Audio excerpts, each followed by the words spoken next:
हम रहते हैं भारत में, जहाँ पे अगर आप कंप्यूटर के बारे में बात करो तो विंडोज़ के अलावा और कोई भी ऑपरेटिंग सिस्टम आदमी के दिमाग में नहीं आता है। बहुत से लोगों को तो ये भी नहीं पता है कि विंडोज़ के अलावा भी बहुत सारे ऑपरेटिंग सिस्टम्स हैं जो मार्केट में अवेलेबल। मैं यहाँ उस यूज़र की बात कर रहा हूँ जिसे नहीं पता है कि विंडोज़ 11, लिनक्स और मैक ओएस किस चिड़िया का नाम है। तो नमस्कार दोस्तों, टेक विद लिनक्स के इस वीडियो में आपका बहुत बहुत स्वागत है। मैं हूँ लिनक्स का ठेकेदार हार्दिक मिश्रा और इस वीडियो में हम बात करेंगे कि कैसे विंडोज़ हमारे लिए खतरनाक होता जा रहा है और कैसे हम विंडोज़ को छोड़कर आत्मनिर्भर बन सकते हैं। अब करंट में अगर आप विंडोज़ की कॉस्ट देखें तो विंडोज़ 11 होम की भी कॉस्ट 10,000 प्लस ही है। अब मुझे पता है इतने रुपए तुम में से बहुत लोगों ने नहीं दिए होंगे। अब आप में से कुछ लोग या तो नॉन एक्टिवेटेड विंडोज़ यूज़ कर रहे होंगे या फिर कुछ लोगों ने किसी टेक्नीशियन से एक्टिवेशन की लेके विंडोज़ एक्टिवेट करवा ली होगी। शाबाश। अब जो नॉन एक्टिवेटेड विंडोज़ यूज़ कर रहे हैं उनके बारे में हम थोड़ा बाद में बात करेंगे। जो यहाँ पे एक्टिवेशन की यूज़ करके विंडोज़ यूज़ कर रहे हैं उनको मैं बता दूँ, ये सिर्फ 4 दिन की चांदनी है। कुछ दिन बाद आपकी भी विंडोज़ नॉन एक्टिवेटेड हो जाएगी। भाई टेक्नीशियन को जुगाड़ कहाँ तक चलेगा। अब यहाँ पे समस्या ये नहीं है कि अगर आप नॉन एक्टिवेटेड विंडोज़ यूज़ कर रहे हैं तो आपके पास लिमिटेड फीचर्स हैं, आप कोई कुछ भी कस्टमाइज़ नहीं कर सकते, नहीं। अब यहाँ पे समस्या ये है कि जो भी विंडोज़ 10 या विंडोज़ 11 यूज़र है उसे विंडोज़ को इंस्टॉल करने तक के लिए उसके पास माइक्रोसॉफ्ट की आईडी होनी चाहिए। उसे माइक्रोसॉफ्ट की आईडी बनानी पड़ेगी अगर उसके पास नहीं है तो। चलो मान लेते हैं आपने आईडी बना ली, लॉगिन कर लिया, यूज़ भी करने लगे विंडोज़, लेकिन आपने अपनी आईडी बनाते ही, लॉगिन करते ही अपना सारा डाटा माइक्रोसॉफ्ट को दे दिया और माइक्रोसॉफ्ट ने आपका सारा डाटा दूसरी कंपनियों को बेच दिया, थर्ड पार्टी कंपनीज को बेच दिया आपका सारा data. That if you read their privacy policy. Because if you run a connection analysis tool on a default, fresh vanilla Windows install without any additional software, you'll find a few more things. But basically, there's a direct connection to a website owned by McAfee called TrustSource.com. This is on a bog standard Windows install, no manufacturer bloatware, and no McAfee installed either. Then there's a request to ScorecardResearch.com, which is an internet trends research company, part of Comscore. Windows 11 also pings Bing and MSN.com, even though you didn't even open a web browser yet. And finally, there's a request to privacyportal.onetrust.com. Microsoft probably subcontracts data treatments to this company to comply with various privacy regulations around the world, or they use this software to manage user data. And it's a lot of crap on a very vanilla install with no programs installed whatsoever. These are all third parties. They should not be here, or at the very least, Microsoft should tell you that they contact them before. मतलब कि जब आप login करते हैं, आप login करने के साथ साथ ही अपनी सारी आईडी, अपना यूजेज, विंडोज़ का यूजेज, जो कुछ भी आपका है वो सब आप माइक्रोसॉफ्ट को जाने अनजाने में दे देते हैं लॉगिन करने के साथ ही। माइक्रोसॉफ्ट की प्राइवेसी पॉलिसी की लिंक डिस्क्रिप्शन में मैंने दे दी है, जिसमें क्लियर लिखा हुआ है कि अगर आप कोई भी ऐप, जो भी ऐप आप यूज़ करेंगे विंडोज़ के अंदर, चाहे वो प्री इंस्टॉल्ड हो, चाहे वो थर्ड पार्टी ऐप हो, उसका सारा यूजेज और सारा डाटा माइक्रोसॉफ्ट के पास जाएगा और माइक्रोसॉफ्ट के थ्रू कुछ ऐसी कंपनियों के पास भी जाएगा जिनके सामान की आपको शायद कभी ज़रूरत भी ना पड़े और उन्हीं के ऐड आपको आएंगे। और बात सिर्फ ऐड आने तक हो तो एक बार को सोच लिया जाए, बात इससे भी ज़्यादा गंभीर है।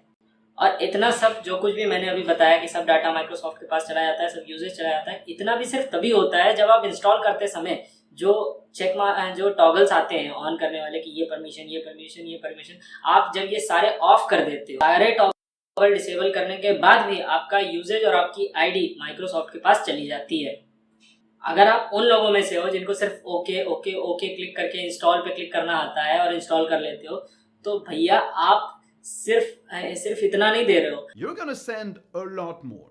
You'll send inking and typing data, so metrics of what you typed or wrote with your stylus. You'll also send speech recognition data, like what you said to Cortana, for example.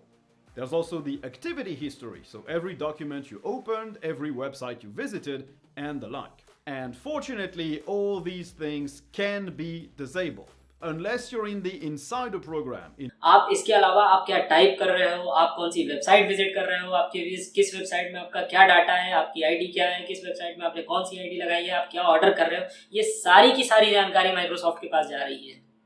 मतलब ये कि आपने Microsoft ID भी बना ली, आपको Microsoft की तरफ से कोई सर्विस भी नहीं मिली, उल्टा आपने अपना सारा डाटा, अपनी सारी जानकारी, अपनी सारी पर्सनल इन्फॉर्मेशन माइक्रोसॉफ्ट और उससे जुड़ी कई अन्य कंपनियों को दे दी जिनकी आपको शायद कभी ज़रूरत भी ना पड़े।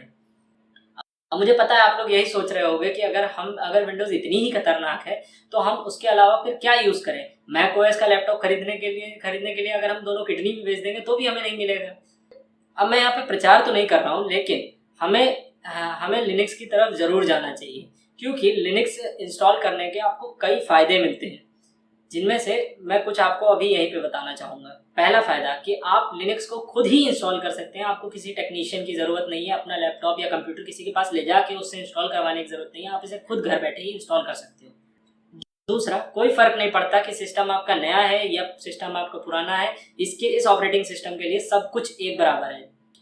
और तीसरा, ये ऑपरेटिंग सिस्टम ओपन सोर्स है, यानी कि ये बिल्कुल फ्री है आपके लिए। इसको इंस्टॉल करने के लिए आपको कोई पैसा देने की ज़रूरत नहीं, कोई आईडी बनाने की ज़रूरत नहीं, कुछ खरीदने की ज़रूरत नहीं है। और प्राइवेसी के मामले में ये ऑपरेटिंग सिस्टम सबसे बेस्ट और सबसे सेफ है। आप चाहें तो गूगल पे खुद ही चेक कर लें, मैं नहीं बताऊंगा। गूगल पे खुद ही चेक कर लो जाके कि सबसे सेफ ऑपरेटिंग सिस्टम कौन सा है। और पांचवा, सॉफ्टवेयर सपोर्ट, यानी कि ज़्यादातर ऐप्स आपको विंडोज़ के इसमें तो मिल जाएंगे, और अगर नहीं भी मिलते तो उनके बहुत अच्छे ऑल्टरनेटिव्स हैं इसमें। अब लास्ट में मैं बस यही कहना चाहता हूँ, अगर आप विंडोज़ 7 यूज़र हो, मैंने पूरे वीडियो में विंडोज़ के बारे में बता दिया, विंडोज़ 10 और 11 की इस समय क्या कंडीशन है, कैसे वो आपका डाटा चोरी कर रहे हैं, मैंने वो सब बताया। लेकिन बहुत लोग ऐसे भी हैं जो अभी भी विंडोज़ 7 यूज़ कर रहे हैं। उनके लिए मैं बस यही कहना चाहता हूँ कि अगर आप उसे ऑफलाइन में यूज़ कर रहे हैं विंडोज़ 7 को, तो कोई प्रॉब्लम नहीं है, आप आराम से यूज़ कीजिए, आप बहुत अच्छा काम कर रहे हैं, आप बिल्कुल बिना टेंशन के यूज़ कीजिए अगर आपका ऑफलाइन काम है। लेकिन अगर आप उसी विंडोज़ 7 को ऑनलाइन यूज़ कर रहे हैं, उसमें आप नेट चला रहे हैं, ब्राउजिंग कर रहे हैं, तो आप बहुत बड़ी रिस्क में हैं। मैं नहीं चाहता हूँ कि आपको कोई हैकर मेल करके बोले कि मेरे पास आपकी ये पर्सनल डाटा और पर्सनल इन्फॉर्मेशन है, मुझे इतने रुपए ट्रांसफ़र करो। आप समझ रहे हैं ना? बाकी आपने तो माइक्रोसॉफ्ट की आईडी बनाई भी नहीं है, तो आप इजीली लिनक्स की तरफ शिफ्ट हो सकते हो। और जिन्होंने बना भी ली है उनको भी मैं ये कह रहा हूँ, लिनक्स की तरफ अगर आप शिफ्ट होगे तो आपको ये आईडी, पासवर्ड, सिक्योरिटी की, इन सब चीज़ों से निजात मिल जाएगा। और जैसा मैंने स्टार्टिंग में बोला था, आप आत्मनिर्भर बन जाओगे। इस ऑपरेटिंग सिस्टम को आप खुद ही इंस्टॉल कर सकते हो। ये खुद ही बताता है कि आपके सिस्टम में क्या प्रॉब्लम्स हैं, ये खुद ही आपको बताता है कि क्या इंस्टॉल हो रहा है, क्या नहीं इंस्टॉल हो रहा, कैसे सब चीज़ें चल रही है। बहुत ट्रांसपेरेंट ऑपरेटिंग सिस्टम है। तो इस वीडियो को हम यहीं पे ख़त्म करते हैं। बाकी अगर आप मेरी बात से सहमत हो और आपको मेरी बात समझ में आई है तो प्लीज़ इस वीडियो को लाइक कीजिए। अगर आप मेरी बात से सहमत नहीं हो और आपको मेरी बात बिल्कुल भी नहीं समझ में आई है और आप मेरी बात से बिल्कुल भी सहमत नहीं हो, आपको ये वीडियो अच्छी भी नहीं लगी, तो आप इस वीडियो को बेशक बिना किसी प्रॉब्लम के डिसलाइक मार सकते हो, कोई प्रॉब्लम नहीं। और मुझे कमेंट में बता सकते हो कि आपको क्या मेरा कौन सा पॉइंट वैलिड नहीं लगा और मैंने क्या गलत बताया। बाकी हार्दिक मिश्रा साइनिंग ऑफ। जय हिंद, वंदे मातरम, भारत माता की जय।